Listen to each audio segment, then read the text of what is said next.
ordinária de audiência pública para falarmos sobre a situação do programa Brasil Quilombola, requerimento 46/2013 da Comissão de Direitos Humanos e Minoria, requerimento feito pelo nobre deputado Anderson Ferreira, que é vice-presidente aqui da Comissão de Direitos Humanos.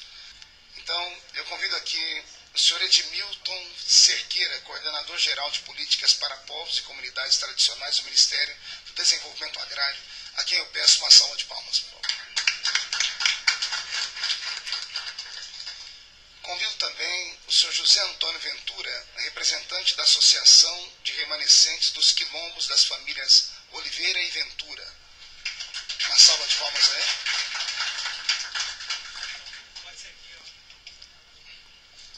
Anderson, se quiser dar uma licença com esse assunto. Quero convidar também para compor a mesa o senhor Humberto Adamis Santos Júnior, presidente do Instituto de Advocacia Racial e Ambiental. Uma salva de palmas.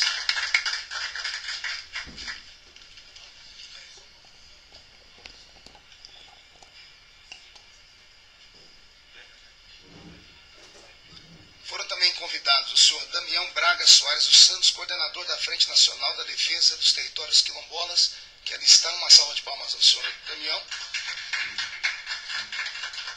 Também o senhor Alexandre Reis, diretor do Departamento de Proteção ao Patrimônio Afro-Brasileiro da Fundação Palmares, a quem eu peço uma salva de palmas, por favor.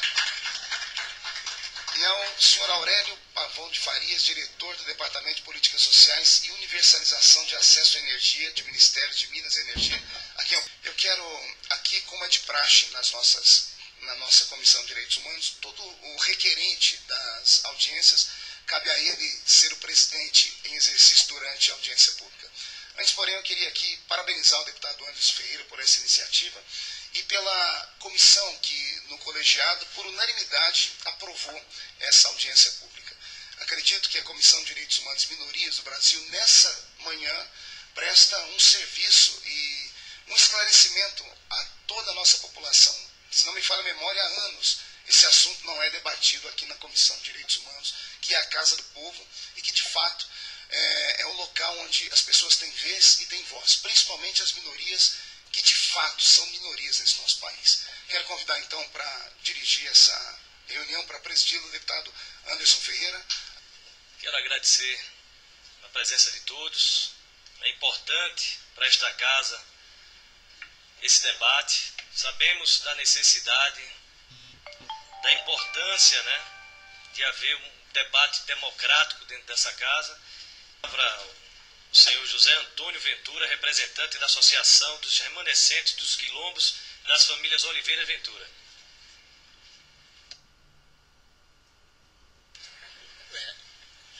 Bom dia a todos e a todas, presidente da comissão, Edmilton, Bárbara, Humberto Adami, aos irmãos quilombolas. Eu tenho a grande alegria de saber que a gente tem um grande programa Brasil Quilombola. Só que é como você ganhar um carro e ter que andar de carona que não sabe dirigir.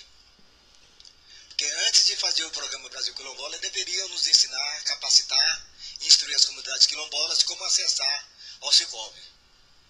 Eu não sei se o quilombola lá no meio da grota, no interior do Brasil, vai conseguir acesso à internet. Então a gente passa pelo programa, as raízes africanas vão embora, a Marta Suplicy, a grande ministra, quer fazer a memória do negro africano.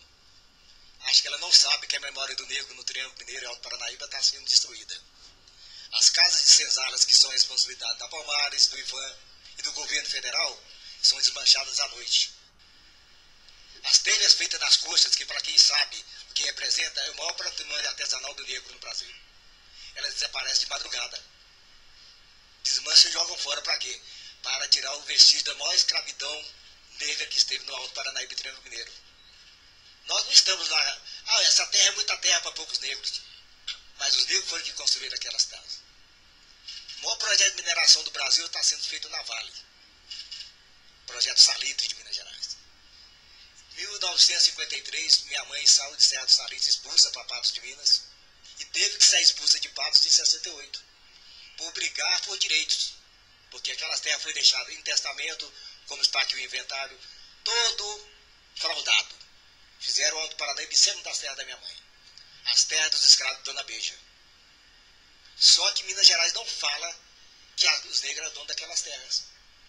Nos empurraram para fora, jogaram uma porção de negros no analfabetismo, na miséria, sem saúde e sem educação. Serra do Salitre é a maior cidade quilombola do Brasil de população negra. Mas Minas Gerais não divulga. Cortam as mangueiras de 200 anos, derrubam casa de 300 anos quase, que foi do Quilombo do Ambrósio. E quase ninguém, eu peço até desculpa ao Alexandre, porque ele trabalha com patrimônio afro, mas eu gostaria de saber se alguma vez ele foi no Morro da Espia, que é a maior referência quilombola de Minas Gerais, e no Quilombo do Ambrósio. Maior referência da liderança negra de Minas. O nosso sítio arqueológico em Serra do Salitre está lá entregue aos gados, já tombado pelo IFAM, porque não tem uma proteção para cobrar da prefeitura para que ele seja preservado. As casas de senzalas estão desmanchando ao vento, porque não tem restauração. O INCRA, que em 1964, aliado com o governo militar, passou as terras para os grandes fazendeiros. As documentações provam isso, é só pegar as escrituras dos fazendeiros para ver que as terras foi tirada dos negros para fazer o programa do Alto Paranaíba, para dar sementes para a grande indústria de soja do Brasil. Só que a terra era dos negros. Aí você chega e fala, não, seu testamento é velho, não vale mais. Mas eu tenho 62 anos. Desde 10 anos de idade eu acompanho minha mãe, correndo para baixo e para cima com esses documentos, tentando provar que as terras eram delas. Mas não era 10 neguinhos não, porque nós somos a raiz do Congado de Minas Gerais. O Congado nasceu em Serra do Salitre e Patos de Minas. A raiz do Congado de Minas Gerais nasceu a família Oliveira e Ventura. Agora, preservar como? Sem incentivo, sem acesso à política pública, que não chega, não tem remédio, não tem, os negros estão no grotão, e as crianças na droga, porque tem o quê? A cidade mais racista do Brasil, você anda no comércio lá em Patos, o comércio é branco, não tem funcionários negros. Agora, a quem nós vamos pedir apoio? Tem que ser na CEBI, tem que ser na Palmares, eles que são responsáveis pela política de acesso ao bem-estar do negro. Convidados várias vezes. Mas quando a Bernadette esteve lá a primeira vez, que descobriu que a gente estava na terra do Projeto Salitre, nós fomos abandonados. A gente está lutando lá na nossa comunidade porque a família é unida, a gente busca recursos com os parentes que moram fora, mas a gente sabe que a nossa briga não é para tirar a Vale de lá. Nós queremos que elas nos paguem, indenize em escola, em hospitais, na saúde do nosso povo. É um direito que nós temos. Nossa terra foi esbulhada, não vai voltar mais. A terra de mineração não presta para mais nada. Mas não para enriquecer só uma pessoa. Mas que seja feita uma compensação para aqueles negros que deram seu sangue para construir esse país. A gente diz que o Brasil tem uma dívida histórica com o negro. Começa a pagar agora, senão vai ficar impagável. Só falar não adianta. Chega lá, faz um hospital, faz uma universidade, bota aquele pessoal para trabalhar. Para não chegar lá com dó, com miséria. Nós precisamos de escola, saúde e educação para nosso povo lá. Eu quero que a gente chegue aqui, construir, em parceria com a CEBI, a dignidade e a valorização do negro. Nós não estamos pedindo migalha, não. Nós queremos o direito adquirido na Constituição. É um direito de quem é perseguido há mais de 100 anos. Eu tive avós que foram eliminados, a gente não sabe nem para onde foi, exterminados por brigar por seu direito à terra. Então eu não estou aqui para chegar... A gente adoraria ter um acesso à cesta básica, mas até hoje não tivemos nenhum cadastro. Não tivemos direito a fazer um mapeamento das comunidades quilombolas. E também não tivemos garantia que aqueles fazendeiros ali não vão atacar os nossos familiares.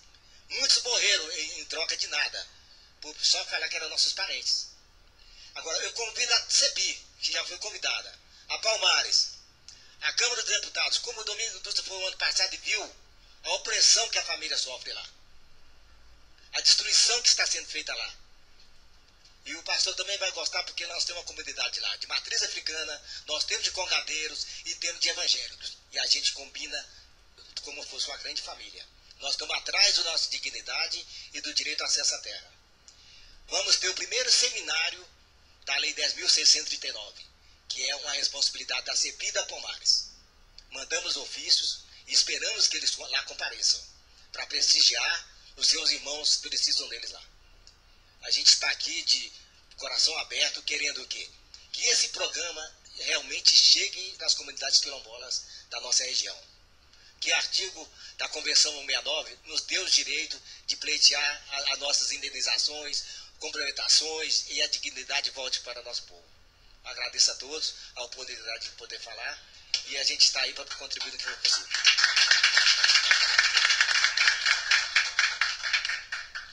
Eu vou pedir para que o senhor Damião, o senhor, né? Vossa Senhoria possa tentar ser exíguo no tempo, 10 minutos. O senhor é a cereja do bolo.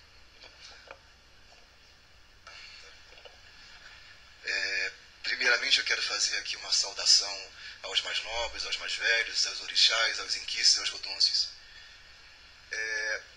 E eu nunca posso esquecer do local de onde eu venho, tá? Que é a comunidade quilombola Pedra do Sal, localizada na zona portuária do Rio de Janeiro, e que hoje vem sendo impactada pelas obras da Copa do Mundo FIFA 2014, através do projeto Porto Maravilha.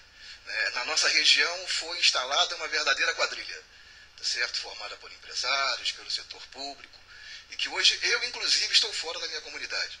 Tá certo? Tive minha casa invadida já há 5 anos e ainda não pude retornar para o meu território. Que o quilombola sem território, ele não é quilombola. A gente perde a razão de ser. Então isso vem me deixando muito magoado, né? Muito sentido, não só a mim, mas a todos os membros da minha comunidade, em especial aos meus filhos, né? Minha esposa. Então, mas vamos aqui ao que interessa, que o objeto da discussão aqui é o Programa Brasil Quilombola. E eu também não posso falar somente de mim, né? Já que a gente representa a Frente Nacional.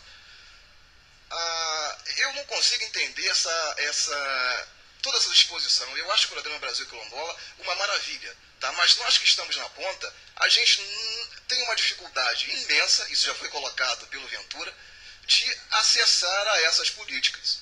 Né? Muitas vezes por falta de diálogo com o Poder Executivo local, outras por dificuldade no diálogo com os governos estaduais, né? E muitas outras vezes também por parte do próprio Executivo.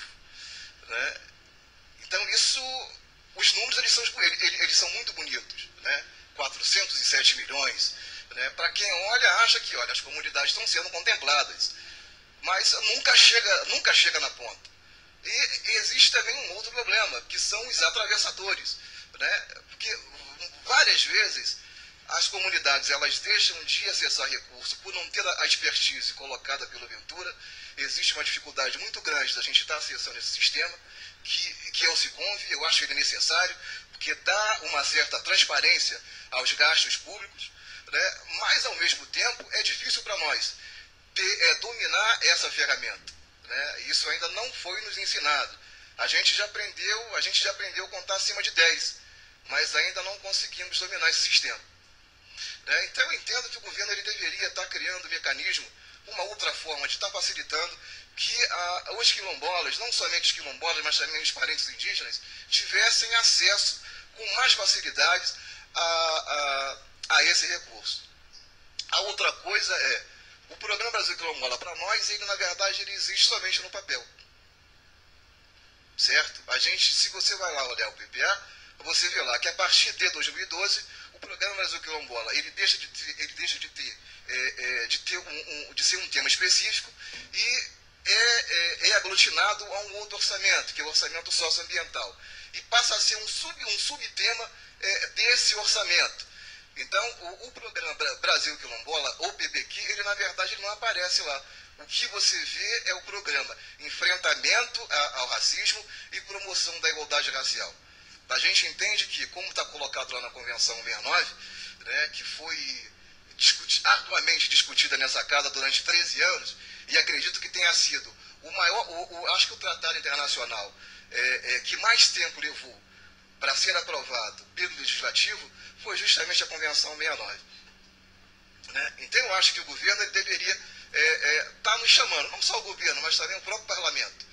Né? O governo, quando estivesse lá discutindo, preparando a sua planilha de orçamento, e o Legislativo, quando fosse estar discutindo o orçamento anual, nos convocar, porque como está colocado lá na Convenção 69, para qualquer discussão, né, tanto administrativa como legislativa, e que interessa a esses povos, eles têm que ser consultados. Tem que ser consultado e tem que ter o consentimento. Então, o orçamento é discutido aqui, mas a gente não toma conhecimento. O governo elabora lá as suas contas e também não nos chama. Então, para nós é muito difícil. Então, a gente já está aí há bastante tempo acompanhando o PPQ. Repito aqui, o programa ele é maravilhoso, tá certo? Mas é uma maravilha somente no papel. Eu quero ver isso na prática, isso lá na ponta, tá certo? Atingir de fato as comunidades, tirar as comunidades da inércia e da invisibilidade que tanto o Executivo como essa casa também, tá, muitas vezes nos ataca, né, retira nossos direitos. Já foi colocada aí na mesa a questão do artigo 48 e 37, que está sendo discutido no STF, né, interposto por um partido dessa casa. Temos também o decreto legislativo do 44 de 2007, do Valdir Colato, e que também retira nossos direitos. Então, acho que não é somente a gente estar discutindo o Executivo, mas é discutir o Estado brasileiro de uma forma geral. Tanto as ações do Executivo, do Legislativo e do Judiciário, que nenhum desses três poderes acabam nos contemplando. A gente nunca é consultado, a gente nunca é ouvido, e a gente está cansado, né, de toda vez a gente ser chamado para ouvir a mesma coisa. Ou é a gente ser atacado pela mídia, ou é ser atacado pelo Executivo, ou é ser atacado pelo Parlamento. Eu acho que, já que a gente está na Comissão de Direitos Humanos, né, a gente traz aqui uma outra questão, o deputado, que no ano passado apresentamos uma demanda pedindo que a comissão intercedesse, porque nós temos diversas lideranças quilombolas ameaçadas em diversos estados da federação. Rio de Janeiro, São Paulo, Minas, Maranhão, Rio Grande do Sul e por aí vai. Então a gente gostaria, na verdade, que essa comissão, já que ela trata de direitos humanos, né, se aprofundasse. A gente tem aí dossiês, várias informações referentes a diversas violações que estão acontecendo nos territórios quilombolas, e que a gente queria estar apresentando, estar entregando na comissão, e que a comissão não somente recebesse esse documento, recebesse e agisse, não isoladamente. Eu acho que com os quilombolas e também acho que com o próprio Executivo. A nossa proposta seria a criação de uma força-tarefa, né, que desse mais agilidade à titulação dos nossos territórios. Porque o que interessa para nós, eu acho que o Luz para Todos ele é maravilhoso, né? Eu acho que você levar energia elétrica às comunidades que não têm é ótimo, mas o que nos interessa de fato, tá, é a titulação da terra, é a nossa garantia de ter a segurança de que o nosso território não será violado por quem quer que seja, tanto pelo Executivo, como por empresas, as mineradoras, construtoras, que a gente tivesse essa segurança e essa certeza. Como pedindo para eu ser breve, eu vou encerrar a minha explanação, e a gente, no decorrer da audiência, a gente vai fazendo as intervenções que tiverem que ser feitas. Agradeço aí ao presidente e agradeço a todos. Bom dia para vocês. Nosso último debatedor dessa manhã, Dr. Humberto Adami Santos Júnior, presidente do Instituto de Advocacia Racial e Ambiental, o IARA. Antes, porém, eu gostaria de pedir ao pastor Idecaso Takayama que assuma a presidência por alguns minutos. Posso prosseguir? Bom, bom dia a todos. Queria inicialmente agradecer a forma gentil e fidalga como foi feito o convite. Dizer que a equipe da comissão foi muito gentil, muito cuidadosa. Dizer ao presidente da comissão e depois ao deputado Feliciano também, que muitos foram as solicitações, senhor presidente, de que o IARA não viesse a essa comissão, por todos os conflitos que são do conhecimento de todos aí. E nós entendemos que esta é uma casa do povo, há legitimidade na votação, há eleitores, e repetindo a socióloga Sueli Carneiro, que diz que entre a direita e a esquerda os negros continuam negros, eu diria que nos conflitos entre gays e evangélicos, os negros continuam negros e os quilombolas continuam quilombolas.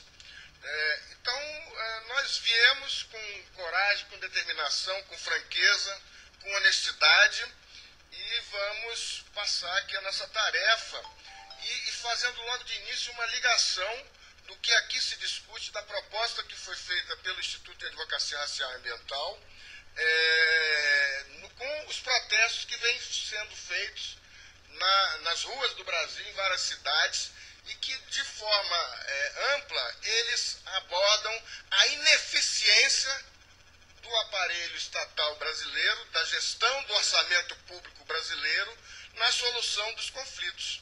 É isso que se ouve em muitas das ruas, a ineficiência operacional do aparelho de Estado brasileiro na gestão dos conflitos e das soluções para esses conflitos para a população afrodescendente, a população quilombola e demais assuntos que não conseguem parar.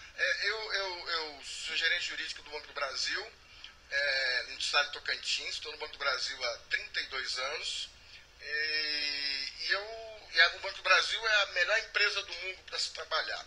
Mas eu duvido que se algum gerente do Banco do Brasil apresentasse 14% de execução das suas metas, ele dormiria gerente, mas com certeza ele não amanheceria gerente. Ele tem que executar um orçamento integral. É impossível pensar que se possa se comemorar a execução de 14% e dizer que a base é insuficiente, a base do Transparência Brasil. Imagina se não tivesse Transparência Brasil. Então, é mais ou menos como se chegar num supermercado e, para que se fique fácil a compreensão, um supermercado que tem lá as suas prateleiras, aquele supermercado apenas vendesse 14% dos seus produtos e achar que poderia sobreviver esse negócio. Não é sustentável, não é possível se admitir a ineficiência operacional de uma situação dessa. Isso é o que se ouve, deputado pastor Feliciano, é o que se ouve nas ruas do Brasil, em vários momentos, a ineficiência operacional dos vários programas. Daí porque, indo diretamente nas propostas, nós vamos passar aqui alguns documentos, mas vamos, ao final da minha palavra, uma solicitação de auditoria operacional no programa Brasil Quilombola, feito pela Comissão, pelo Tribunal de Contas da União, pela Consultoria CGU, Consultoria Geral da União, e talvez até pelo Ministério Público. Não é possível que se tenha apenas 14% da execução do orçamento de um programa federal e que como me disse uma quilombola lá do Tocantins, eu queria morar na propaganda do governo, porque ela é tão linda, ela é tão alegre. Tinha um índio ali que a gente viu agora, um índio tão feliz, que não é o que se vê com os indígenas do Brasil que estão aí apanhando, morrendo, né? Da mesma situação, os quilombolas do Brasil. O que se vê quando você vai a uma comunidade quilombola não é aquela realidade que passou ali. Eu tive lá a convite do senhor Ventura, quando eu estive como ouvidor da CEPIR, eu estive lá em Patos de Minas. E eu fiquei muito surpreso com a ausência de expectativa de direitos de vários dos quilombolas que foram trazidos para a Patos de Minas, para um evento lá da Congada. E quando você olhava para aquela pessoa, não era nem que ele tivesse indignado por não ter direitos. Ele não sabia nem que ele poderia ter direitos. Você olhava para lá, e isso, acredito, todos os que trabalham aqui, vem a ausência de expectativa de direito. Ele está ali, ele não sabe nem que ele pode ter direitos. Então, eu penso que essa auditoria operacional a ser decretada, ou pedida, ou requerida, ou deliberada pelo plenário da Comissão de Direitos Humanos, fiz na sua ausência o agradecimento pela forma gentil como fui tratado pela equipe da comissão, que deliberasse por essa auditoria operacional, utilizando os órgãos do Estado brasileiro, que são o Tribunal de Contas da União, a Controladoria Geral da União, porque, na verdade, o que não se disse ali é que o programa é de 2004, mas não tem relatório de avaliação e monitoramento, que é uma avaliação, é um instrumento de implementação da política pública. Se você não tem avaliação e não tem monitoramento, como é que você vai avaliar? Como é que você sabe? Queria fazer saudação, além do doutor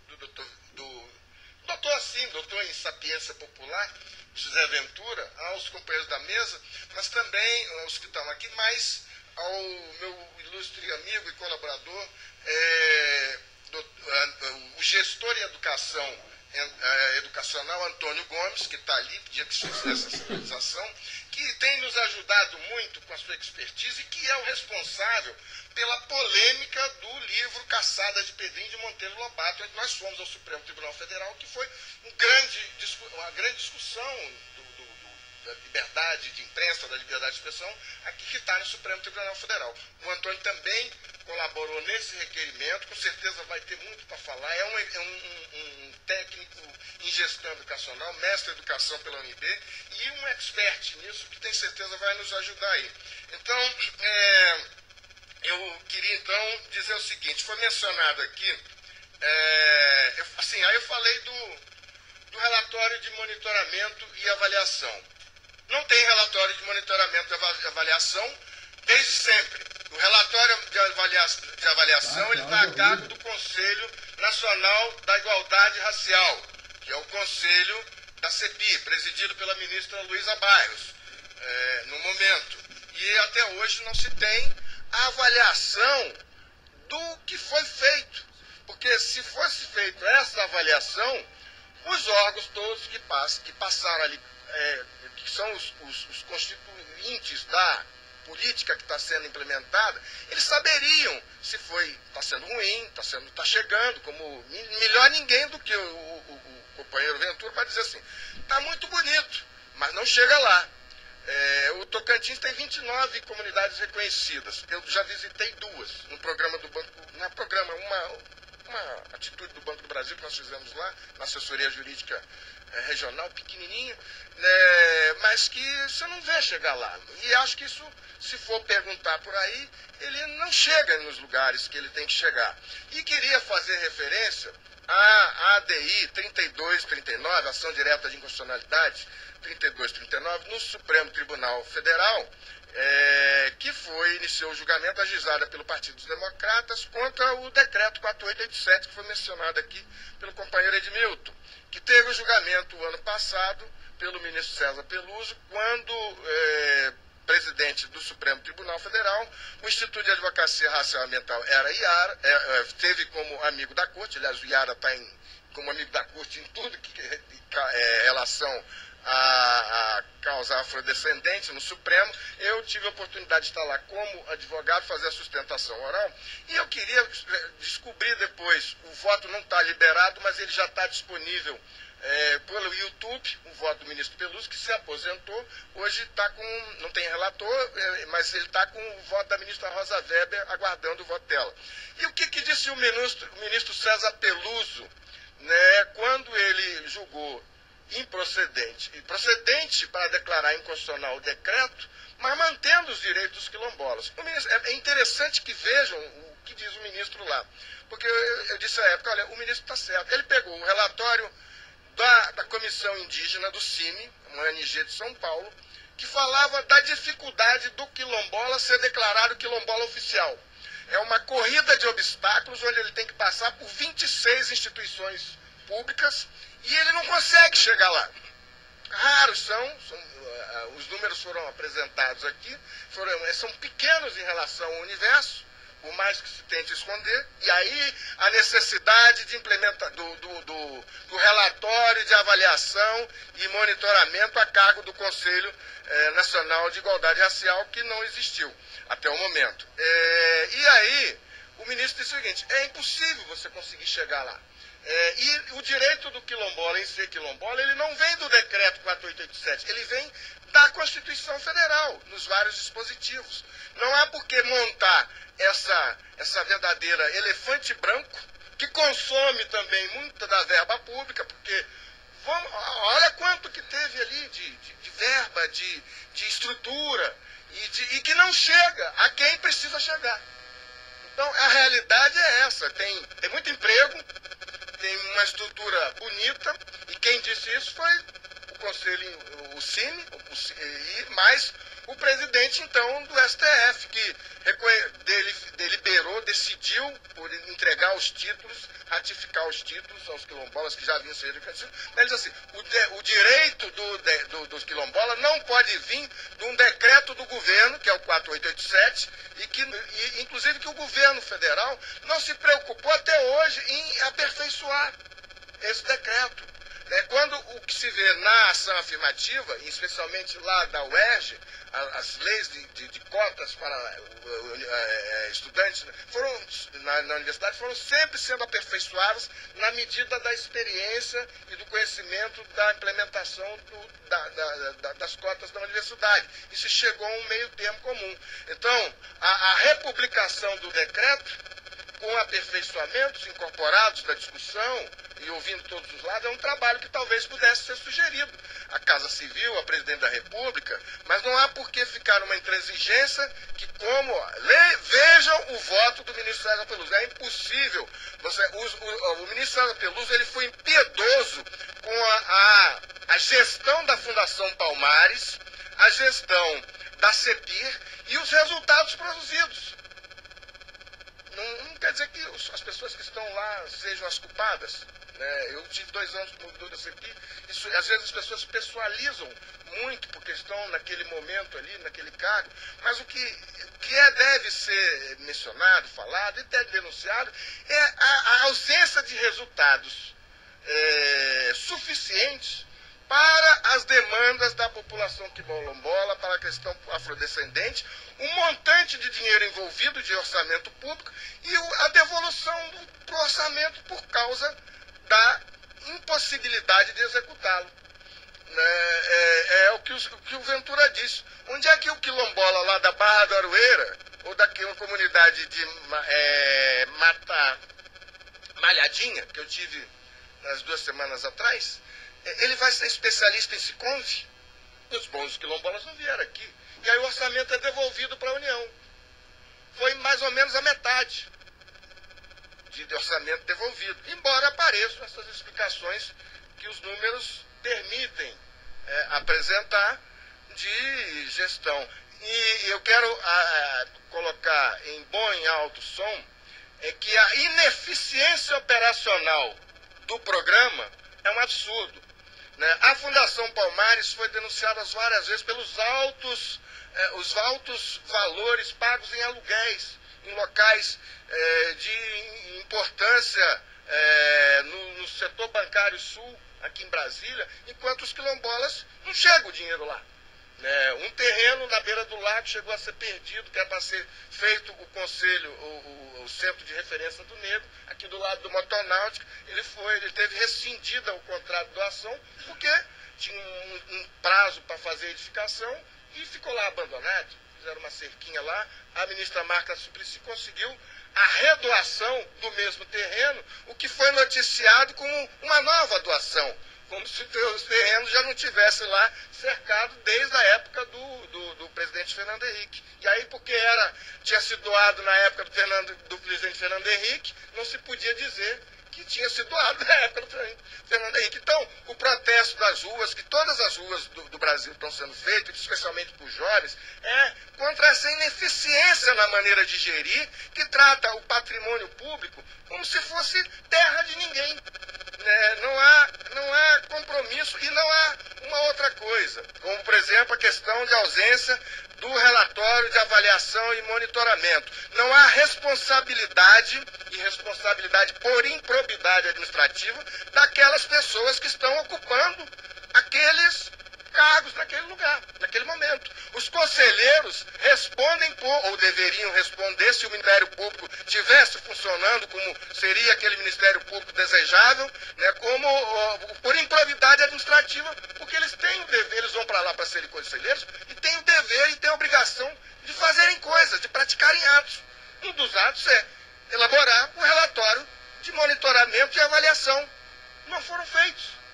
Então, renovo o pedido da auditoria operacional, porque aí não fica mais o disse, não disse, vamos fazer uma auditoria com a CGU, o Tribunal de Contas, e até pode ser um instrumento onde o Legislativo passa a dar uma contribuição incrível, e até, quem sabe, o Ministério Público também, para que as coisas realmente avancem. Se citaria ainda a questão dos 14%, eu já mencionei antes. Sim, aí passamos aos documentos aqui que vamos entregar ao presidente da comissão. Primeiro, esse aqui foi o exemplo que a gente fez lá no Banco do Brasil. Eu não trouxe fotografia porque ia demorar muito, mas o Banco do Brasil está com um programa de portal jurídico, tem a digitalização de todo o seu setor jurídico. E aí, quando você tem que trocar as máquinas são antigas, você troca as máquinas novas, as máquinas velhas ficam lá. Ele já faz essa doação silenciosamente aí, né, ao longo de todo o país. Né, os computadores usados do Banco do Brasil, como de todas as outras empresas. Nós tínhamos lá que a unidade é pequena, assessoria jurídica, somos lá 16 computadores antigos, que nós foram todos formatados pela equipe, e mais 20 daqueles arquivões de 4 gavetas, coisas usadas. E aí resolvemos fazer a doação, e como ninguém nunca deu muita coisa para as comunidades quilombolas, das 29 que tem do Tocantins, nós pedimos, e 4 conseguiram cumprir o requisito, e elas foram lá receber os 16 computadores e os 20 arquivos de aço. Foi uma festa no dia do combate à discriminação racial e internacional de discriminação racial. E com isso, agora o que o banco está fazendo? Ele está servindo de piloto para que outras unidades passem a fazer isso. Temos determinação disso acompanhar. Mas se multiplicar isso por todos os órgãos da administração pública federal, Petrobras, Caixa Econômica, olha quanta coisa não ia poder ser possível. Quer dizer, e não custou nada. Não é verdade que precisa de mais orçamento para fazer essas coisas. Não é verdade. Não, e como temos aqui alguns documentos. Então, eu passaria aqui, vou só citar, passaria o documento, a ratificação do nosso pedido aqui de auditoria operacional, que já foi o documento que iniciou essa audiência pública, né, onde o Instituto de Advocacia Racial, o Antônio Gomes da Costa Neto e Humberto Adame são subscritores. A execução da LOA, 2012, que consta apenas 13,97% do orçamento executado. O deputado estava fora, mas assim, o gerente do Banco do Brasil, que chegar lá com resultado de 14%, apenas das metas que são incumbidas a eles, ele dorme gerente, mas ele não vai acordar não, isso em qualquer lugar. Né? Então eu penso que a auditoria vai dizer o que é verdade e o que não é. O documento que foi encaminhado pelo deputado Domingos Dutra, aqui pela comissão ao Damião Braga Soares, dizendo que o que há, respondendo ao coordenador da Frente Nacional, o que há no Programa Brasil Quilombola é ausência de recursos, recursos insuficientes. Está até grifado aqui, já passou, e a mesma comissão, a comissão é a mesma. Então, se há insuficiência de recursos, por que os recursos voltaram para o Tesouro? Passamos também aqui o documento que foi encaminhado ao Antônio Gomes da Costa Neto pela Secretaria de Políticas de Promoção da Igualdade Racial, hoje presidido pela ministra Luísa Barros, com quem eu tive a oportunidade de trabalhar também por 3 meses, e além de 2 outros ministros, no honroso cargo de ouvidor, onde ela diz que reafirma que não existe, em 12 de março de 2013, não existe relatório de acompanhamento e avaliação das propostas orçamentárias da União referente ao exercício financeiro 2011-2012, emitido pelo órgão colegiado do Poder Executivo Federal, responsável pela promoção da igualdade racial. Porém, é necessário informar que o Conselho Nacional da Igualdade Racial, colégio, é órgão colegiado desse Ministério, de acordo com o artigo 2, inciso 5 do Decreto 4885/2003, modificado pelo Decreto 6509/16/7/2008, compete ao CNIPI apresentar sugestões para a elaboração do planejamento plurianual do Governo Federal, estabelecimento de diretrizes orçamentárias e alocação de recursos no Orçamento Anual da União, visando subsidiar decisões governamentais relativas à implementação de ações da promoção da igualdade. O Antônio com certeza vai poder falar melhor aqui sobre esse assunto, porque a Lei 12.288, conhecida também como Estatuto da Igualdade Racial, diz o seguinte, cadê aqui?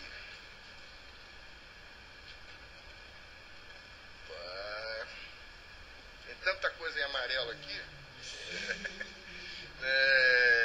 Qual é o artigo mesmo? 58. 58. Então, senhor deputado, presidente, 59 aqui, não está, 58 está faltando.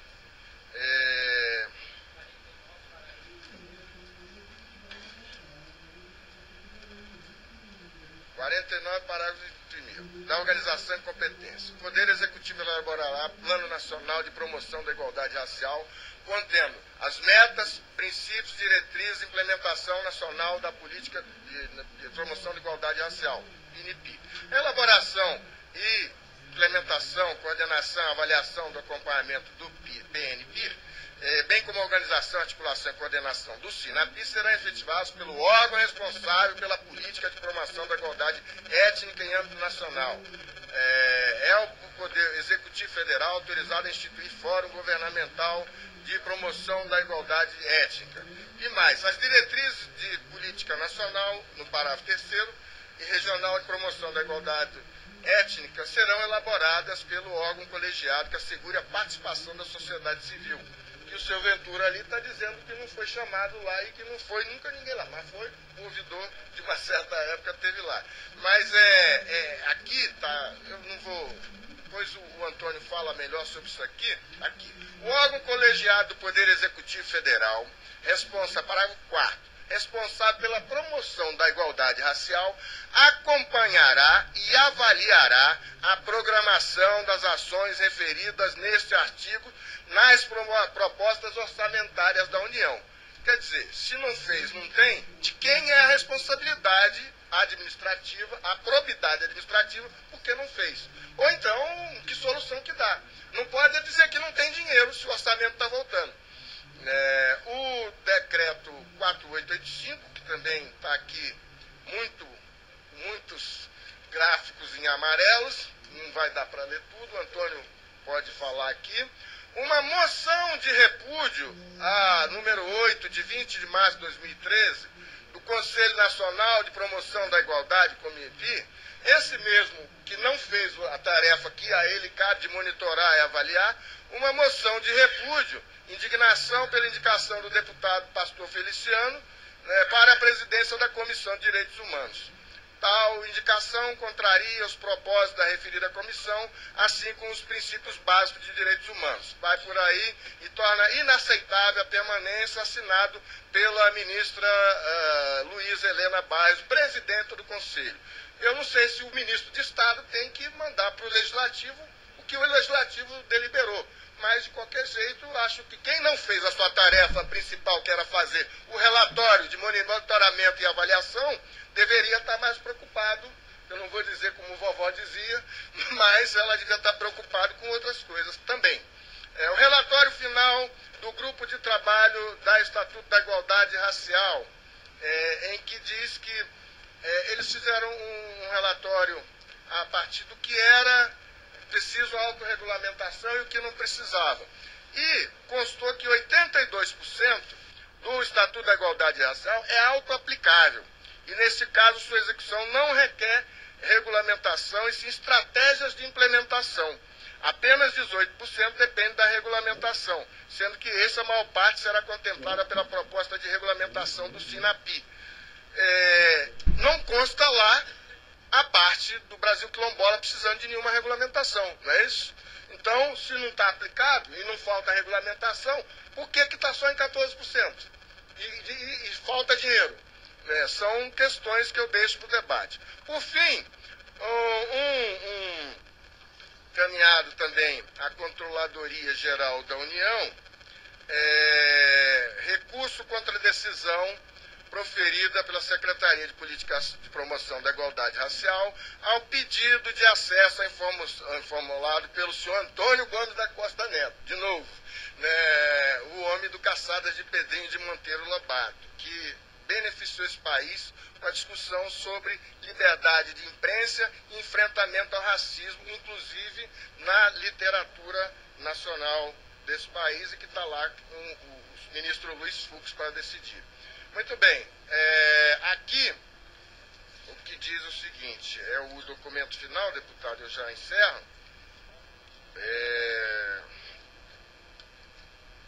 A senhora ministra da Educação tem um negócio pitando aí.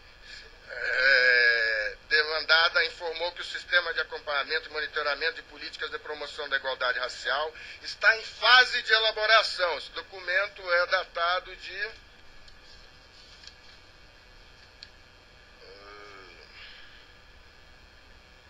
2013, Antônio? 20/5/2013. Informou que está em fase de elaboração e que é uma das prioridades do Plano Diretor de Tecnologia da Informação, com implementação prevista para 2014. Ocorre que, como nós vimos aqui nas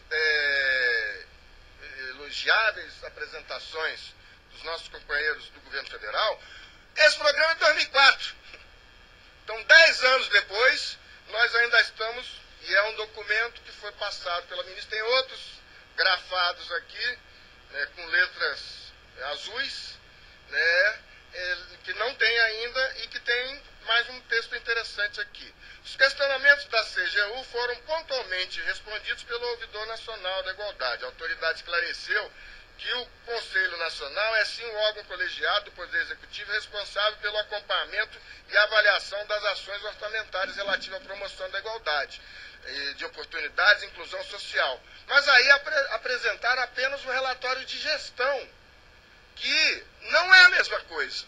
Um relatório de gestão é uma coisa, um relatório de avaliação e monitoramento de política pública, que deve ser encaminhado a todos os ministérios, aquele monte de ministério que nós vimos ali, eles têm que receber do articulador, do coordenador, uma avaliação de monitoramento. É para isso que tem conselho, constituído inclusive da sociedade civil. Eles vão lá para poder fazer uma avaliação, um monitoramento. Olha, foi boa, o seu Ventura está feliz da vida lá, porque ele recebeu um monte daqueles dinheiros todos que estão anunciados ali, com aqueles sorridentes quilombolas que estão na propaganda oficial. Acontece que isso não está ocorrendo. Então o Conselho tinha que dizer, ministro da Justiça, ministro da Educação, ministro da Saúde, o seu ministério não funcionou como devia. Porque nós que estamos fazendo a avaliação da política pública, não estamos tendo essa notícia daqui. E isso não está acontecendo. Isso já foi encaminhado para a CGU, foi encaminhado para o Ministério Público, foi encaminhado. E talvez aqui tenha uma avaliação melhor. Eu queria, mais uma vez, agradecer a oportunidade, a forma fidalga com que fui recebido aqui, dizer que esse voto do ministro Peluso, apesar do que foi falado aqui pelo companheiro Edmilton, eu fui lá, estava lá, fiz sustentação oral.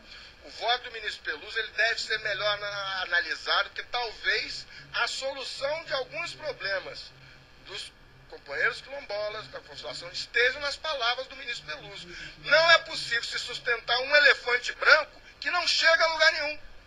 Ou que chega a alguns lugares, e se comparado a algumas das demandas do movimento negro, eles têm sim um avanço. Mas é um avanço piquititinho, é um avanço muito pequeno frente às necessidades da população afrodescendente, especificamente da população quilombola, que quem está andando por aí, no país inteiro, pode perfeitamente saber que o quilombola quer o que todo mundo quer, pastor.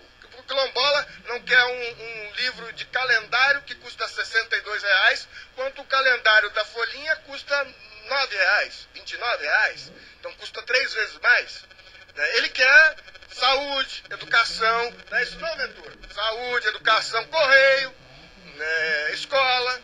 Ele não precisa de coisa diferente. Financiamento agrícola, financiamento rural, acesso à compra de trator com Pronaf, essas coisas que eu estou descobrindo agora. Então, parece que tem muita coisa a se fazer a isso.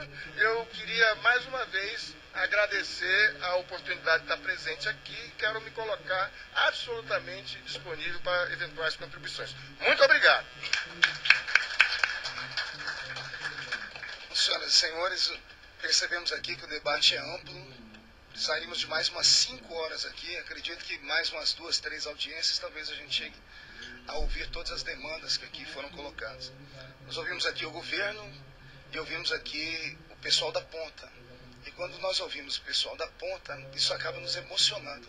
Porque o discurso deles é carregado de paixão.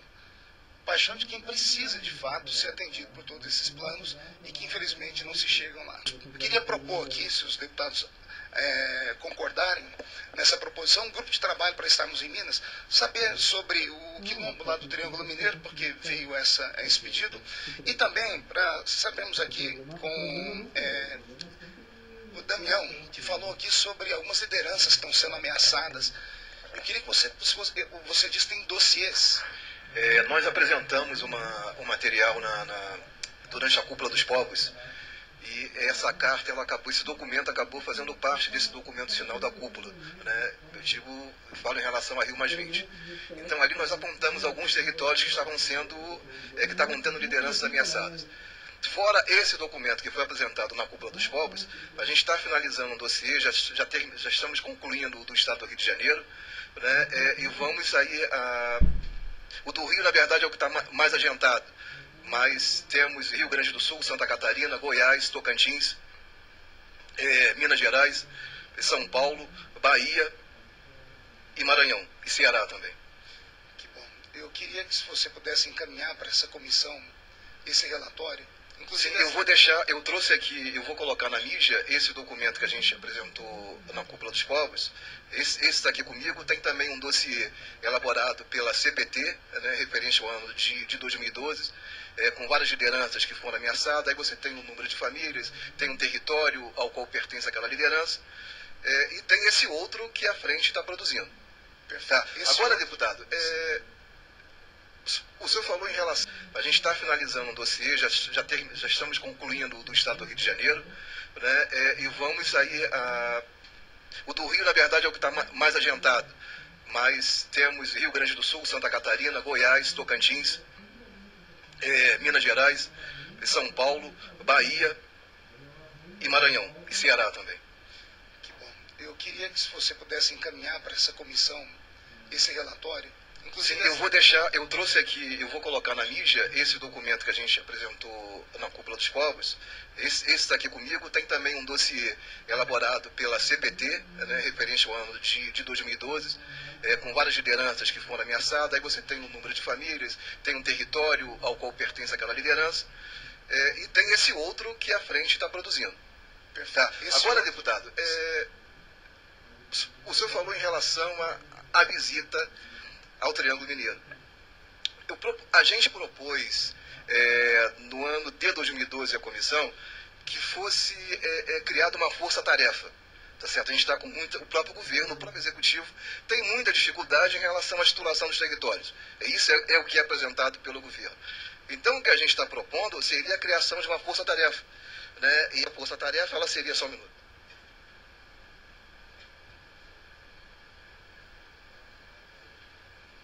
Enquanto o nosso companheiro Damião está localizando aí as informações, gostaria até de dar uma sugestão também, como é que é esse grupo de trabalho? Acho que nós vamos trocar por força-tarefa. Mais bonito, tá mais bonito, forte, né? é mais contundente. Eu queria perguntar ao doutor Humberto Dames e aos membros da mesa, porque muitas vezes tem deputado que faz demagogia, destina verba e não explica como é que faz para tirar. Não sei se é um jogo de interesse nisso. Por exemplo, não sei se deram o número do acesso ao Sicomve, que muitas vezes tem que fazer então dá tempo ainda, porque quando leva muito tempo ela morre. Mas eu acho que eu vou pedir aí, essa força-tarefa pode ajudar, os deputados ajudarem, né?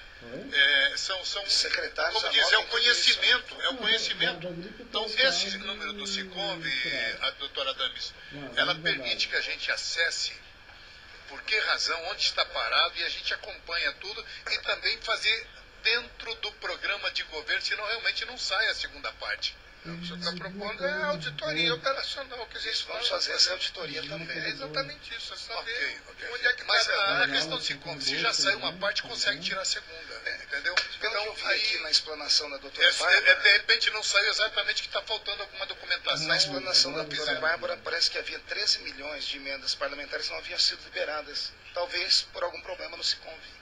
Não? Ela De vai explicar repente, depois, tá? algumas pessoas, como dizer, demagoga, diz que dão verba, mas depois acaba não saindo. Por quê? Porque não explica para as comunidades e para as associações e federações como é que faz para tirar, né? Do orçamento impositivo, Eu aí acredito em milagre. quando nós colocamos, foi lá R$1, esse real vai ter que ir. Agora você coloca, às vezes, R$10 e olha, se chegar 1, 2, e depois não chega nada. Chega um momento que o próprio governo corta tudo. E tem mais, e se eu, como deputado, colocar uma emenda para o quilombola, e o governo aqui quiser que eu vote que esse copo aqui é preto, não, é branco, essa emenda vai ser cortada, porque eu não falei a linguagem do governo. É só isso. Isso também. Damião, para concluir. Então, presidente, essa força-tarefa, essa força-tarefa seria composta pelo INCRA, CEPIR, a Secretaria do Patrimônio da União, o Ministério da Justiça, a Ouvidoria Agrária Nacional, o Ministério Público Federal, os Ministérios Públicos Estaduais, Defensoria Pública da União, dos Estados também, ICMBio, Institutos Estaduais do Meio Ambiente, Força Nacional, a Polícia Federal, Prefeituras, Secretaria de Direitos Humanos da Presidência da República e lideranças quilombolas. Perfeito. E a outra questão, presidente, é que eu acho que a comissão ela poderia compor essa força-tarefa. E a outra questão é o que o deputado acabou de levantar agora, da questão do orçamento impositivo, da questão das emendas. Eu acho o seguinte, eu acho que o Congresso, essa casa, ela tem que começar também a respeitar o próprio decreto legislativo 143, que aprova a Convenção 69, tá certo? Então, lá no seu artigo 6º, diz que qualquer alteração administrativa ou legislativa que afete diretamente esses povos tem que ter o consentimento deles. Então, qual seria a nossa proposta aqui, o nosso encaminhamento? Que na próxima apreciação da LDO, que os quilombolas fossem chamados, fossem convidados para fazer a discussão em relação ao orçamento, se é justamente aquilo que nós queremos ou não. Perfeito. Quero pedir até para a nossa assessoria para que a comissão dê esse encaminhamento e esse conselho ao governo para que convide a comunidade. Na audiência pública do orçamento, perfeito. No próximo mês, a Secretaria informou que nós vamos fazer um seminário aqui, é isso, Antônio? Antônio? Vamos fazer um seminário aqui, segundo semestre, sobre esse assunto. Então todo mundo vai voltar, nós vamos ter pelo menos o dia inteiro com direito a uma outra questão, presidente, assessoria para que a comissão dê esse encaminhamento e esse conselho ao governo para que convide a comunidade. Na audiência pública do orçamento, perfeito. No próximo mês, a Secretaria informou que nós vamos fazer um seminário aqui, é isso, Antônio? Antônio? Vamos fazer um seminário aqui, segundo semestre, sobre esse assunto. Então todo mundo vai voltar, nós vamos ter pelo menos o dia inteiro com direito a uma outra questão, presidente, eu sei que eu estou sendo chato agora, mas nós temos, vou repetindo aqui, nós temos aqui sendo discutido na casa a PEC 215, tá certo que a nós interessa muito, não só a nós, mas aos povos indígenas também, aos parentes indígenas, e o decreto legislativo 44 de 2007. Nós queremos ser ouvidos. Não adianta somente o parlamento fazer a discussão e passar por cima de nós. Porque aí cai no mesmo erro que o executivo está caindo. E a conferência... Eu acho que vocês vão ter que fazer um grupo e vir para cá e tomar conta do plenário. Tomar conta do plenário? Se criarem os índios. Não, mas eu acho que se criarem condições para que isso aconteça, a gente realmente estará presente. Parece que aqui só se escuta quando quando se invade. Então tem que invadir? Não, invadir não, é tomar posse. Tomar posse. Eles não invadiram, Então tá certo. Ok, presidente. Então tomaremos posse dessa casa. É perigoso sair na imprensa que eu estou estimulando vocês a vir aqui fazer uma rebeldia, mas na verdade não é isso. Isso aqui mostra apenas o desespero de uma... sendo discutido na casa a PEC 215, tá certo que a nós interessa muito, não só a nós, mas aos povos indígenas também, aos parentes indígenas, e o decreto legislativo 44 de 2007. Nós queremos ser ouvidos. Não adianta somente o parlamento fazer a discussão e passar por cima de nós. Porque aí cai no mesmo erro que o executivo está caindo. E a conferência... Eu acho que vocês vão ter que fazer um grupo e vir para cá e tomar conta do plenário. Tomar conta do plenário? Como se criarem os índios. Não, mas eu acho que se criarem condições para que isso aconteça, a gente realmente estará presente. Parece que aqui só se escuta quando se invade. Então tem que invadir? Não, invadir não, é tomar posse. Tomar posse. Eles não invadiram, Então tá certo. Ok, presidente. Então tomaremos posse dessa casa. É perigoso sair na imprensa que eu estou estimulando vocês a vir aqui fazer uma rebeldia, mas na verdade não é isso. Isso aqui mostra apenas o desespero de uma demanda de um grupo que precisa ser ouvido e não tem sido ouvido. E eu queria, já antes de ouvir os debatedores para as considerações aqui, deixar a Comissão de Direitos Humanos à disposição dessas entidades. Nós queremos ser ouvidos. Não adianta somente o parlamento fazer a discussão e passar por cima de nós. Porque aí cai no mesmo erro que o executivo está caindo. E a conferência... Eu acho que vocês vão ter que fazer um grupo e vir para cá e tomar conta do plenário. Tomar conta do plenário? Como se criarem os índios. Não, mas eu acho que se criarem condições para que isso aconteça, a gente realmente estará presente. Parece que aqui só se escuta quando se invade. Então tem que invadir? Não, invadir não, é tomar posse. Tomar posse. Eles não invadiram, Então tá certo. Ok, presidente. Então tomaremos posse dessa casa. É perigoso sair na imprensa que eu estou estimulando vocês a vir aqui fazer uma rebeldia, mas na verdade não é isso. Isso aqui mostra apenas o desespero de uma demanda de um grupo que precisa ser ouvido e não tem sido ouvido. E eu queria, já antes de ouvir os debatedores para as considerações aqui, deixar a Comissão de Direitos Humanos à disposição dessas entidades, de todas. Aqui o governo não precisa muito da gente, né? Mas essas entidades precisam e usem a comissão. Essa casa estará presente para prestar, né, as informações necessárias e dizer que continua firme na defesa do decreto 4887, né, lançado em 2003 pelo presidente Lula. Obrigado. Quero agradecer ao nosso expositor, o senhor Edmilton Cerqueira, e já convocado também para o nosso seminário do segundo semestre para expor melhor sobre esses assuntos. Vamos ouvir agora o senhor José Antônio Ventura.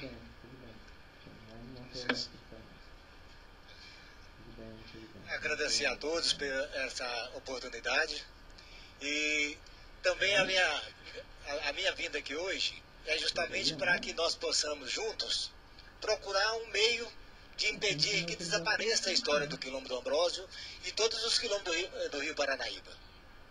Que se quem for lá vai ver que os negros que eram donos da terra hoje são escravos da penha de café, da terra que eram deles.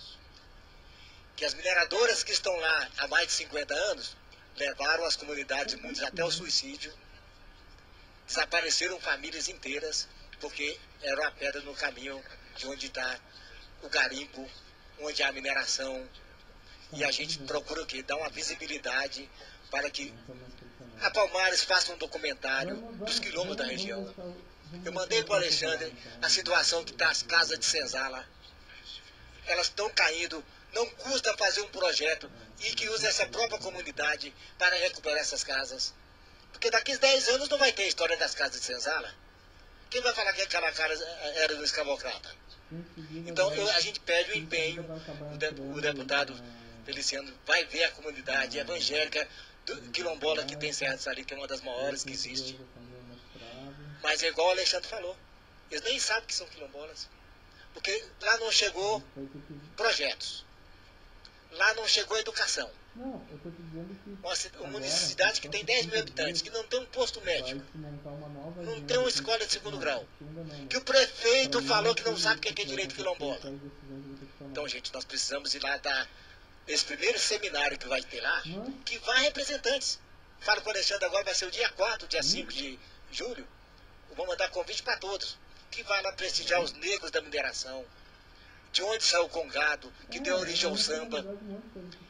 Grande comunidade é de matriz africana, outra é congadeira, outra é evangélica, mas vocês vão ver nós todos na mesma casa. E a gente faz um grande empenho é não dificultar, é que essa política pública chegue nos quilombos. Nós não fizemos mapeamento, e eu tenho certeza que se for fazer um mapeamento quilombola, vocês vão ver parentes nossos dos Ventura aqui em Catalão. Vocês vão ver lá em Santana da Caatinga. Vocês vão ver lá em Corinto, porque a família congadeira dos Ventura é uma só. Porque são os Venturas, os quilombolas da Estrada Real. Custa saber quem administra a história cultural do Quilombo do Ambrósio. A obrigação da Palmares. A obrigação do IFAM. Adianta pegar um patrimônio quilombola do Ambrósio e jogar na mão das mineradoras? Tem que estar na mão dos quilombolas. A história do Quilombo de Minas é nossa. Pode nos tirar a terra, mas a dignidade e a nossa história, essa é nossa. E nós contamos com a presença de vocês. Eu falei mais breve para deixar uma palavra para o Nelson, porque ele veio do Rio para trazer uma reivindicação dos alunos do Rio. Mas eu vou mandar um convite para o pastor Feliciano, para todos que se encontram aqui, para visitar a Serra do Salito, Patos de Minas e Patrocínio. Muito obrigado a todos. Muito obrigado, senhor José Antônio Ventura. Sua participação aqui abrilhantou a nossa audiência. Com a palavra, o senhor Humberto Adami Santos Júnior.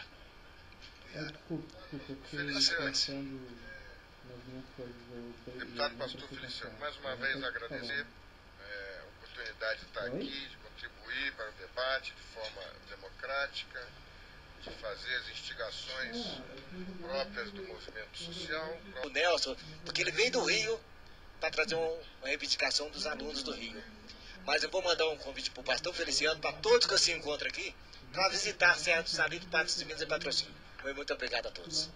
Muito obrigado, senhor José Antônio Ventura. Sua participação aqui abrilhantou a nossa audiência. Com a palavra, o senhor Humberto Adami Santos Júnior. Feliciano. Deputado Pastor Feliciano, mais uma vez agradecer a oportunidade de estar aqui, de contribuir para o debate de forma democrática, de fazer as instigações próprias do movimento social, próprias do movimento negro, próprias de quem advoguei para o quilombo do Sacopã, um dos primeiros quilombos urbanos, no meu escritório particular, por mais de 15 anos. O quilombo do Sacopã, lá no Rio de Janeiro, se encontra entre Lenhamimba. Advoguei para o quilombo do Campinho, próximo a Paraty, lá perto de Trindade, patrimônio cultural da ONU, também se encontra meio paralisado. A Aquilerge, que envolve 45, se não me engano, comunidades quilombolas do Rio de Janeiro, poderia ter ser usada como não só a colocadora de ações no Supremo Tribunal Federal, como ao invés de apenas reagir reativamente. A questão da ação direta de inconstitucionalidade do voto do ministro Peluso, foi aqui abordado pelo companheiro Edmilton, pela companheira Fátima também, só ocorreu um voto de um ministro do Supremo. Existem mais 10 para votar. E se ocorrer a declaração da inconstitucionalidade do decreto, eu quero ver quem vai segurar a onda de reintegrações de posse que vai varrer todas as comunidades quilombolas do país. Então, o ano passado, nós tivemos uma vitória importante, que foi a declaração de constitucionalidade da ação afirmativa na ADPF 186, também ajuizada no Supremo Tribunal Federal pelo Partido dos Democratas. Parece que essa turma não gosta muito desse assunto. E aí, o Supremo Tribunal Federal, em julgamento memorável, por 10-0, julgou que era constitucional a ação afirmativa nas cotas da UNB, mas repercutindo também na UERJ e em demais universidades. Após, aí tivemos a lei das cotas em todas as universidades, que está ainda em implementação. O que ocorre? Isso não foi construído assim. Fizemos uma lei e vai todo mundo obedecer, porque foi o governo Lula que fez, foi o governo Fernando Henrique, ou foi a governo Dilma. A construção da vitória das ações afirmativas no Supremo Tribunal Federal foi construído na base de acertos e erros e contas de chegar da implementação implementação da ação afirmativa muito antes do governo decretar qualquer coisa. Foram as universidades que implementaram a ação afirmativa através da UERJ, através da UNEB e através da UNB inicialmente, que por meio de acertos e erros foram construindo qual era a melhor forma.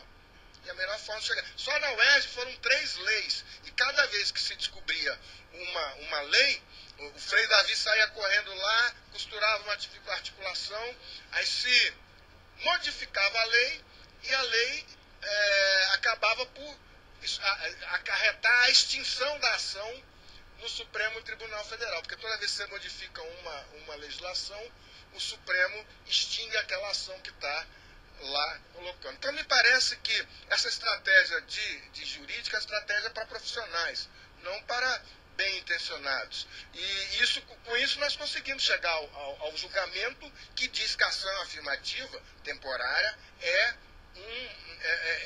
constitucional e é legal. Não vejo por que a insistência de se carregar no nome do governo do ex-presidente Lula. Para alguns, ele ainda não saiu da presidência, mas ele é ex-presidente da República. A presidente Lula, a presidente Dilma está eleita, já vai até para a eleição. Ela poderia, sim, abrandar as muitas críticas e os muitos problemas que existem num aperfeiçoamento desse decreto que acabaria por modificar e avançar. Não há por que eu não vejo, não consigo conceber, a meu juízo, o porquê dessa defesa intransigente de colocar o carimbo do governo. Ele já se sabe que foi ele que fez. O ex-presidente Lula, parece que para alguns isso não aconteceu, mas ele já saiu da presidência da República. Então, me parece que a contribuição dessa comissão, no sentido de ouvir quais são os problemas, de forma tranquila, desapegada, serena, quais são os problemas que existem na condução dessa política e na implementação disso daí. Acho que isso ajudaria todo mundo. Inclusive ajudaria o próprio governo federal, que, como a olhos vistos, tem problema na implementação dessa política. A leitura que se faça dessa ou daquele item da rubrica fica mais para os especialistas, mas me parece que não é tranquilo assim. Tanto é que é baixo o percentual de implementação da legislação. É baixo o percentual das comunidades certificadas. É uma luta absolutamente difícil para se conseguir chegar lá a quilombola oficial. O que o ministro Peluso disse não é um decreto de governo A, B ou C que torna o cidadão quilombola. O direito do quilombola a ser reconhecido já vem da Constituição Federal, nas disposições vitórias e nos tratados internacionais que o Brasil assina e já assinou, que outros já falaram aí. Então não se pode querer dizer que o quilombola passou a existir depois do decreto do governo Lula. Isso não é verdade. E se o julgamento do Supremo Tribunal Federal acarretar nessa intransigência insana na decretação da inconstitucionalidade do decreto, eu quero ver como é que vai segurar a onda de reintegrações de posse, como bem dito aqui, interesses muito existem, que vai varrer esse país, e não tem a Advocacia Geral da União que vai fazer, nem a Advocacia do INCRA, porque não conseguem sequer manter os quilombolas nos seus limites nos lugares que estão hoje. Quem acompanha essa situação vê que todo dia nós temos uma denúncia de um quilombo invadido, de um quilombola assassinado, de quilombolas que não conseguem fazer valer esse direito, como o Ventura aqui é o melhor exemplo disso. Na verdade, isso é uma manta que se cria para se defender. Eu entendo perfeitamente, mas não é a situação que algum... Eu tive, a propósito do programa Luiz, eu tive lá na comunidade da Malhadinha, já que o senhor vai em Tocantins, vai em Minas Gerais, pediria que fosse lá no Tocantins. 29 comunidades quilombolas reconhecidas. A informação que eu tenho, sujeita a checar, é que não foi R$1 do governo federal para a comunidade de Tocantins. Das 29 já é reconhecido Tocantins. É por isso que eu reitero, o Antônio Gomes saiu correndo aqui, mas pediu para reiterar a auditoria operacional em todo o programa. Eu acho que isso ajuda o governo, bota a luz E a Luz para Todos, bota a luz. A propósito do Luz para Todos, lá na comunidade Malhadinha, lá na comunidade Malhadinha, deputado, eu pude pedir a conta da quilombola que estava lá. Uns casebrezinhos, poucas coisas, como são em todos os lugares. R$120 a conta. O que tinha lá na casa da quilombola? A geladeira, a luz e uma televisão. Não tem mais que isso. Uma unidade familiar, R$120. Trouxe lá a conta. Quanto a senhora paga? R$120. O fazendeiro que tinha 300 cabeças de gado adiante, também no Luz para Todos, paga 13. Como é que pode estar certo isso e como não tem nada para resolver? Não é possível isso, não é verdade. É preciso auditar. Qual é o problema de auditar? Qual é o problema de achar que tem erro e que tem que ser consertado? É para isso que se existe. A gestão operacional é feita nas grandes empresas, é feito no patrimônio privado. Por que não ter o patrimônio público e que vai beneficiar tanta gente também submetido às regras de gestão operacional? Se o governo brasileiro fosse exemplo de gestão, os problemas desse país estariam muito mais resolvidos. Mas todo dia a gente vê aí problemas enormes na gestão operacional. Então, fica aí agradecendo a oportunidade. Estaremos disponíveis dentro dos nossos limites, somos pouquinhos, né? Sempre contribuindo, constando assim. Estamos em diversos assuntos aí, mas queria deixar agradecimento a todos e dizer que estamos à disposição também os nossos valorosos colaboradores. Muito obrigado. Muito obrigado, doutor Humberto. E no nosso seminário, o Antônio parece que tem tanto a falar, né? No nosso seminário, Antônio, se você aceitar nosso convite, vai ser um dos nossos debatedores. Aqui o tempo já estão, por favor. Doutor Damião. Fala primeiro, falou eu? Você. Tá certo. Falar aqui em relação à questão da baixa operacionalização. Foi essa palavra utilizada, era um pouco complicada, né? Para a gente poder pronunciar. Em 2006 foi assinado um acordo de cooperação técnica para a titulação dos quilômetros urbanos em todo o território nacional.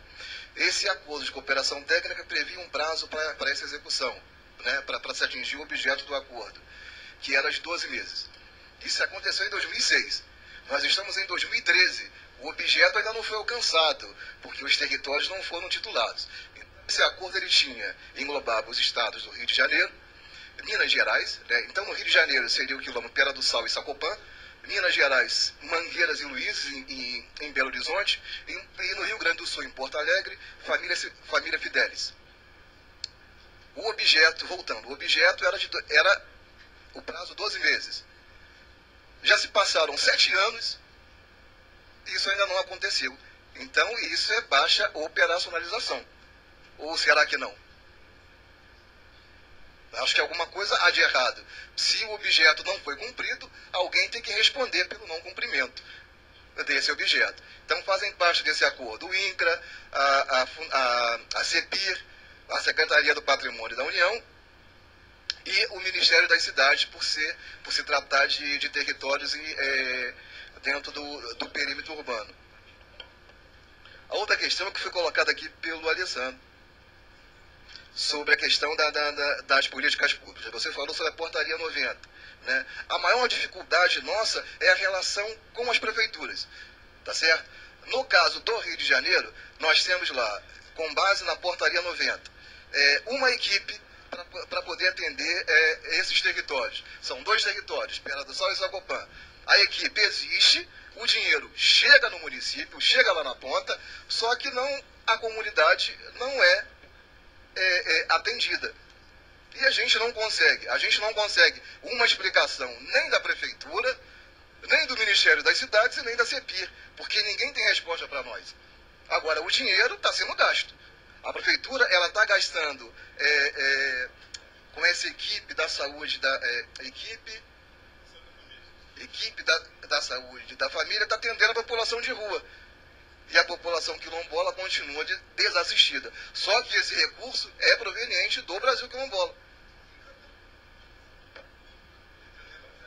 Capital, Rio de Janeiro, capital. É só olhar na portaria 90, tem lá. Para a cidade do Rio de Janeiro, tem uma equipe. Está escrito lá. Uma equipe para a cidade do Rio de Janeiro. Só que não existe o atendimento. Então, eu acho que, na verdade, precisa, de fato, se fazer uma auditoria operacional dentro do programa Brasil Quilombola, porque alguém tem que explicar o porquê da política não chegar na ponta, já que a CEPI não consegue dialogar conosco, tá certo? Se a gente encaminha as demandas, você não tem resposta. Então, eu acho que o único caminho é a auditoria. Quem faz lá a defesa em juízo é o INCRA, não é a Palmares, como foi dito. Sim. Conforme isso está correto, Alex. Porque o artigo 15 do decreto 4887 diz que qualquer problema decorrente da regularização fundiária dos territórios cabe a intervenção do INCRA e não da Palmares. A Palmares, no caso, ela se manifesta a partir do momento que a comunidade é titulada. Só que aí nós temos um outro problema. A Palmares, ela não tem capilaridade, tá certo, para poder cobrir toda essa demanda.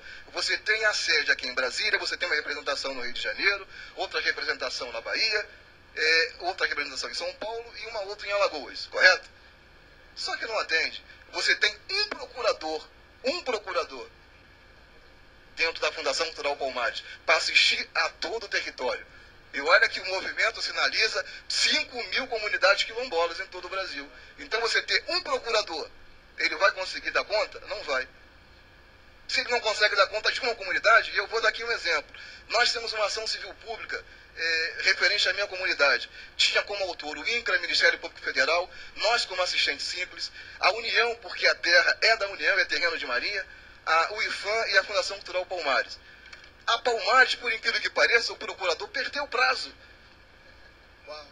O prejudicado foi a comunidade.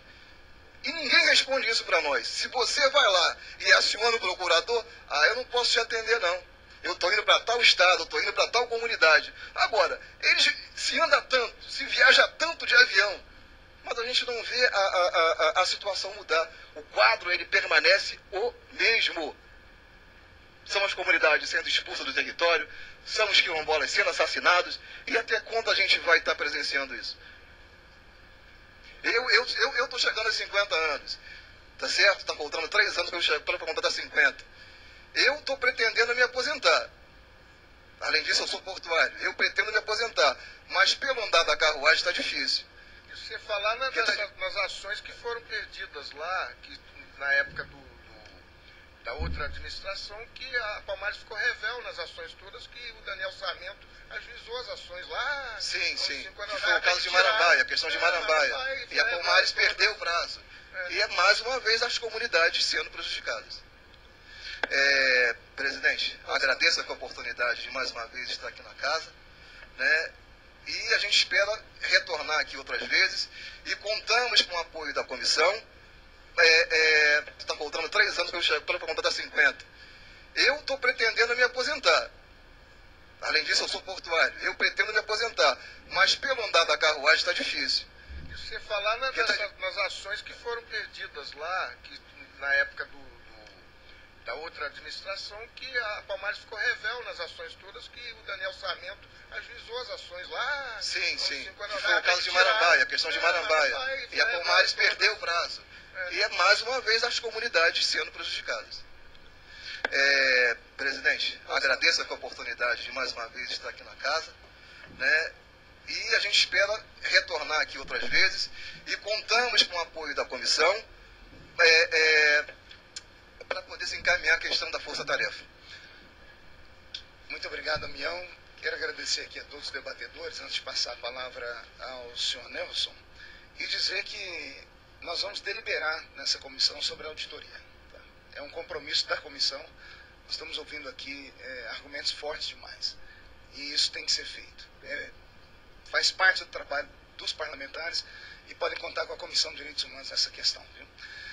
Meu amigo Nelson Morales, vou pedir para que você fale. Eu sei que você tem muito a falar, mas em 3 minutos, porque eu tô quase mastigando a mesa aqui já. Pretendo ser objetivo dentro do que eu tenho a dizer. Eu sou Nelson Morales Júnior, sou quilombola do Quilombo do Carmo, do interior de São Paulo. Nossa comunidade ela entrou com processo de reconhecimento em 1999, aqui pela Fundação Palmares, Na época que eu entrei com essa regulamentação, eu ainda pela graça da dificuldade, eu era analfabeto. Eu tenho orgulho que quando eu coloquei, eu pedi o reconhecimento da minha comunidade, foi com esse polegar direito, porque eu não sabia ler e escrever na época que eu estava lá.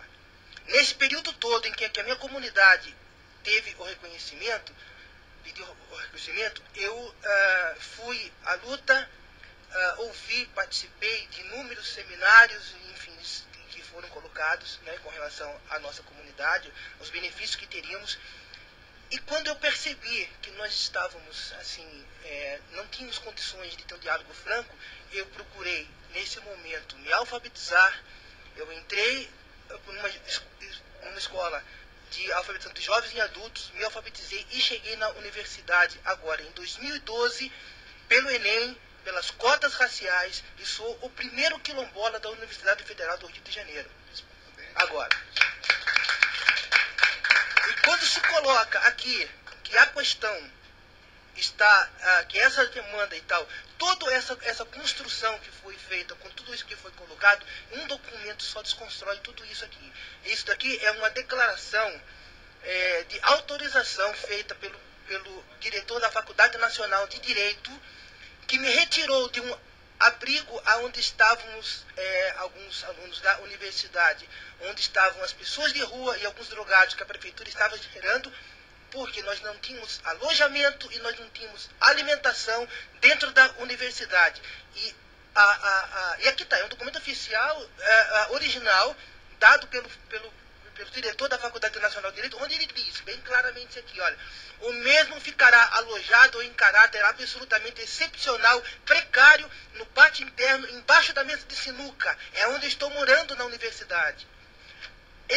Nós oficializamos a CEPIR, está aqui as datas, eu tenho todos os documentos aqui. Oficializamos a CEPIR com cópia para todos os setores da CEPIR, todos. Inclusive Palmares, todo mundo sabe lá e tal. Tivemos como resposta e tal que a CEPIR é apenas um órgão administrativo e não teria como deliberar. E, portanto, eu estou nessa situação até agora. Eu cheguei aqui nessa Comissão de Direitos Humanos hoje, aqui, por obra e graça, que ontem eu passei por vários sindicatos ontem no Rio de Janeiro, que eu estou morando lá, e aí, por intermédio da Conlutas e por intermédio dos Sindespretros, eles pagaram a minha passagem aqui. Eu cheguei no aeroporto, para vocês terem uma condição, eu vim tão desesperado que eu cheguei no aeroporto hoje, eu troquei o bilhete de R$2 desse ônibus por um disco, que eu sou músico e tal, porque eu não tinha condições nem de ônibus para chegar até aqui. E eu cheguei. E essa condição que nós estamos morando. Então, em qualquer lugar do mundo onde existe o Estado Democrático de Direito, quando uma pessoa vem a público e diz que as políticas públicas estão aplicadas e não se aplicam, isso se chama-se prevaricação. É prevaricação, quando você coloca o seguinte, olha, a política pública está sendo executada. A bolsa de R$900 de Romec não está sendo executada. Eu não recebo essa bolsa. Eu recebo R$500 da universidade para mim estar no Rio de Janeiro, que eu não tenho alojamento para mim morar, para mim andar de ônibus e para mim se alimentar no Rio de Janeiro. Hoje nós estamos no dia 19 e meu dinheiro já acabou. Eu tenho que vender os meus discos, inclusive eu faço até uma convocação das pessoas que estão aqui presentes, que se pudesse colaborar em comprar os discos que eu vendo na rua, e nem no Rio posso trabalhar, porque trabalhar na rua, lá no Rio, eles também vão tocar a minha música na rua para ganhar algum, aí vem a fiscalização e fala que eu estou interrompendo o trânsito, não posso. Então é essa a condição em que nós estamos lá, entendeu? Eu não estou aqui, Edmilton sabe, ele me conhece há muito tempo. Nós, desde 95, a gente construiu, junto com ele, a CONAC. A gente sabe muito bem todas as demandas que estavam lá.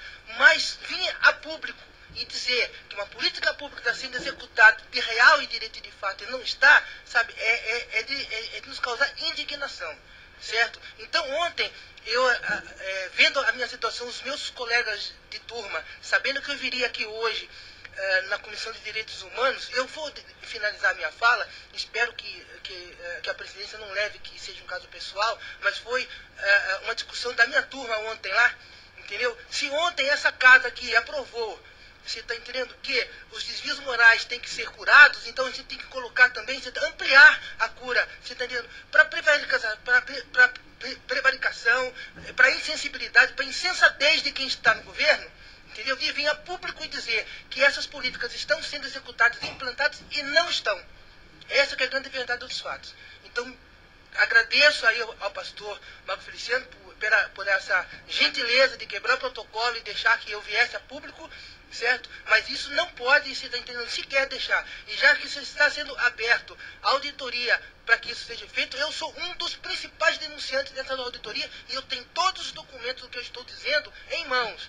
Inclusive a resposta da CEPIR, do qual ela diz o seguinte, que ela não é um órgão executor e ela simplesmente ela reconhece publicamente, você está entendendo, que o nosso estado do Rio de Janeiro é grave, porém ela não pode fazer nada porque ela é um órgão administrativo, não é executor do projeto. Então, é só isso que eu tenho a dizer para vocês. Muito obrigado pela liberdade da fala, e aquele que quiser me ajudar, estou aqui depois à disposição para me dar uma força aí, para eu voltar para o Rio, que eu não tenho nem dinheiro da volta.